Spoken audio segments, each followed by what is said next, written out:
five families: Bonanno, Colombo, Gambino, Genovese, and Lucchese. The families and their inner workings were publicly revealed in 1963 when a Mafia soldier testified at a congressional hearing.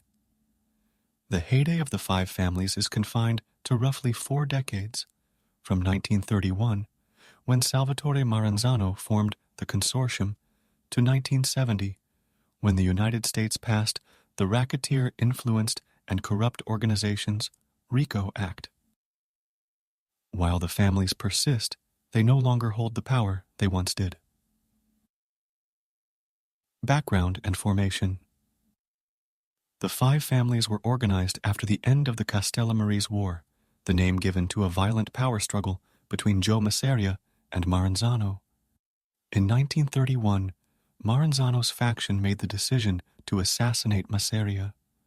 The plot was devised and overseen by Lucky Luciano, Maranzano's lieutenant. In the power vacuum created by Masseria's murder, Maranzano reorganized the Mafia's power structure. He recognized the groups that would become the five families, then known as the Luciano, Galliano, Mangano, Maranzano, and Profaci outfits, and demarcated their respective territories. Each family now had, in descending order of authority, a boss or don, an underboss, lieutenants, and soldiers. Maranzano also declared himself capo di tutti I capi, or boss of all bosses, essentially making himself the supreme authority of the Mafia. Later in 1931, Luciano had Maranzano murdered, disavowed the capo di tutti I capi title, though he maintained much of the power, and organized the commission, which initially consisted of the heads of the five families, the Buffalo, New York Mafia, and the Chicago outfit. Luciano served as the chairman. They met to discuss shared issues and mediate internecine conflicts.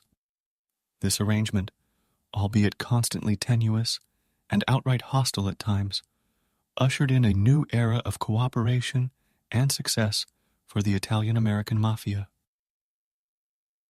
Over some 3 decades, the five families amassed great power and wealth.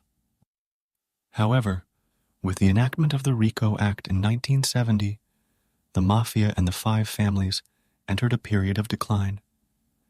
Hugely effective in combating organized crime, the act resulted in numerous convictions. In addition, the prospect of lengthy prison sentences led many Mafia members to become informants.